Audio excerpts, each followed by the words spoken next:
नमस्कार दोस्तों, मेरा नाम मनोज कुमार फ्रॉम हिमाचल प्रदेश ज़िला चंबा।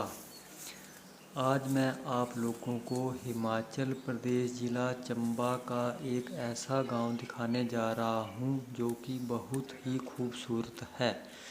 जब चंबा से आप साच पास पहाड़ की तरफ जाते हैं तो रास्ते में ही ये एक गांव आता है। बैरागढ़ से पहले एक तरेला नाम का गांव आता है, वहीं से इस रोड का रास्ता कटता है। वहाँ से इसकी जो दूरी है लगभग 5 किलोमीटर दूर है। तो इस जो गांव की हाइट है वो बिल्कुल बैरागढ़ के बराबर है और यहाँ से आपको साच पास पहाड़ बिल्कुल एकदम सामने दिखता है। और इस गांव के अगर कल्चर की बात करें और यहाँ के डिज़ाइन की बात करें तो बहुत ही खूबसूरत पहाड़ है। सुबह सुबह जब सनराइज होता है बर्फीले पहाड़ के बीचों बीच तो देखने का बहुत ही जो है मज़ा आता है। ये सामने का जो पहाड़ आप देख रहे हो जो बादलों से ढका हुआ है ये साच पास है और सनराइज भी यहीं से होता है। तो अभी तो हमें बर्फ़ बिल्कुल दिख नहीं रहा है, पर जब ये बादल हटते हैं तो यहाँ से बर्फीला पहाड़ एकदम बिल्कुल आपको जो है सामने से दिखता है। तो ये जो नीचे आप सड़क देख रहे हो ये ही तरेला गांव है और यहीं से इस गांव की दूरी टोटल 5 किलोमीटर दूर है। तो ये जो स्पॉट है यहीं से इस रास्ता जो है टर्न होता है और ये जो आगे सड़क जा रही है ये बैरागढ़ जाती है, बैरागढ़ और साच पास जाती है। तो ये जो है ये बैरागढ़ का रेस्ट हाउस है और ये बैरागढ़ गांव है। और यहाँ से एक सामने ये आगे मंदिर है देवी कोठी, तो ऊपर से ही ये बैरागढ़ से ही इसका रास्ता जाता है।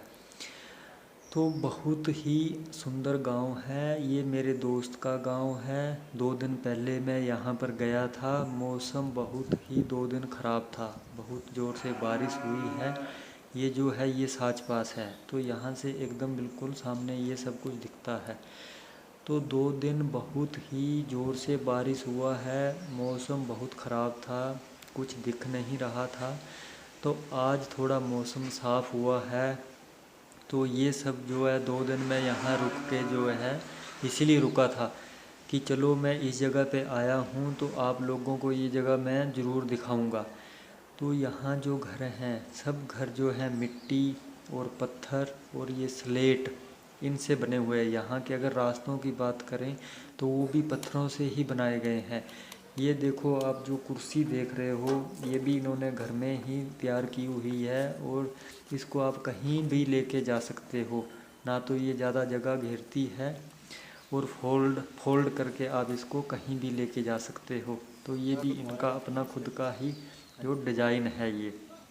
ये जो टोकरियां हैं ये खेतों से फसल जब पक जाती है उसको घर तक ढोने के लिए या गोबर वगैरह ढो सकते हो, लकड़ी कुछ भी आप जो है सामान लाना हो तो इन टोकरियों का हम यूज कर लेते हैं। इसको जो है पीठ के ऊपर लेके जाते हैं तो इससे जो है काम करना बहुत आसान हो जाता है। ये देखो गांव का रास्ता बहुत ही सुंदर रास्ता है और काफ़ी चौड़ा रास्ता बनाया हुआ है। बड़े बड़े इसमें पत्थरों का इस्तेमाल किया गया है। जब ट्रैक अगर हम इसमें करें गांव में तो इस रास्ते पे चलने का बहुत ही मज़ा आता है। और गांव का जो व्यू है जो सामने, तो घर घूम के अंदर जाने को जो है मन नहीं करता है बिल्कुल भी। ये इन्होंने हर घर के बाहर एक किचन गार्डन बनाया होता है। मिर्चें, टमाटर, मूली, पुदीना, खीरा, करेला, प्याज, लहसुन जो भी हमारा किचन में मसाले यूज होते हैं तो वो सब अपना ही खेत में इन्होंने लगा के रखा होता है। ये देखो मड हाउस है, दीवारें पत्थरों की हैं, छत के ऊपर मिट्टी है। तो बहुत ही बड़े बड़े घर हैं यहाँ पे पुराने। लगभग मैंने इधर लोगों से बात किया है तो उनका बोलना था कि ये 200 साल पुराने लगभग घर हैं। तो जब हमने देखा है कि ये हमारे दादा परदादाओं के टाइम के घर हैं, ऐसा उनका कहना है। तो बहुत ही खूबसूरत घर हैं। ठंड यहाँ पे बहुत ज़्यादा होता है। ये देखो इन्होंने हल भी जो है खुद से बनाया होता है। ये बिल्कुल लाइट वेट का हल है। खीरे ककड़ी आप लोगों ने बहुत खाया होगा, पर ये ऐसा भूरा, जिसका ये भूरा ब्राउन कलर है, ऐसा अपने ककड़ी शायद नहीं खाया होगा, क्योंकि ये बीज यहीं पे तैयार होता है। ये इनका खुद का घर का बीज है। इसको देसी ककड़ी बोलते हैं। तो इसका साइज़ बहुत बड़ा भी हो जाता है। ये 10-10 केजी की भी जो है 10-10 किलो इसका वज़न हो जाता है। तो ये इस लोगों ख़राब नहीं होता है। इसको ये रख कर जो है 1-2 महीने बाद भी इसको खा लेते हैं, सीजन ख़त्म होने के बाद भी। तो घरों के डिज़ाइन बहुत ही ज़बरदस्त हैं। बहुत मोटी मोटी जो है दीवारों में लकड़ियों का प्रयोग किया गया है, और उस लकड़ी के ऊपर फिर पत्थरों की जो है भराई की गई है, उसमें पत्थर भरे गए हैं। तो कोई भी भूकंप आ जाए, कुछ भी हो जाए, घरों में कोई दरार नहीं आती है, कोई क्रैक्स नहीं आते हैं। तो बहुत ही डिज़ाइन आज से 200 साल पहले लोगों की सोच के ये घर बने हुए हैं। इस घर की बात करें तो इसमें दीवार बिल्कुल नहीं है। टोटली ये सारा जो है लकड़ी का ही। आजकल इसको लोग कॉटेज भी कहते हैं, जैसे जो टूरिस्ट प्लेस होते हैं वहाँ अगर ऐसा घर हो तो उसको कॉटेज का नाम दिया जाता है। टोटल लकड़ी का फर्श है, लकड़ी की दीवारें हैं। और ये अगर घर की बात करें तो देखो कितने मोटे मोटे इसमें लकड़ी के पीस जो दीवारों में लगाए गए हैं। तो ये 200 साल पहले है। इसमें ना तो लकड़ी को कोई पेंट किया गया है, ना इस पर कोई सीमेंट लगाया गया है। तो 200 साल पहले बना हुआ घर आज भी उसी कंडीशन में है, बिल्कुल वैसे की वैसे सारी लकड़ी है। और रास्ता देख लो कितना सुंदर है। ये घर की छत है। तो ये घर की छत है, इस पे ये सारी मिट्टी डली गई है।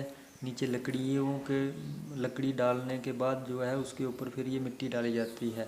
तो ये जब ऊपर बर्फ़ गिर जाता है तो अंदर से गर्म हो जाते हैं, और जब धूप इसके ऊपर गिरती है तो अंदर से ये ठंडे हो जाते हैं। ये हर घर में भेड़ बकरी गाय और ये मुर्गियां जो है लोग पालते हैं। अंडा चिकन दूध घी सब्जी सब कुछ जो है ये अपने घर में ही लोग तैयार करते हैं। गेहूँ जो है यहाँ अपना देसी होता है। तो जो गेहूँ के जो अवशेष बचते हैं ये सब उसी की ये घास फूस इकट्ठा किया हुआ है।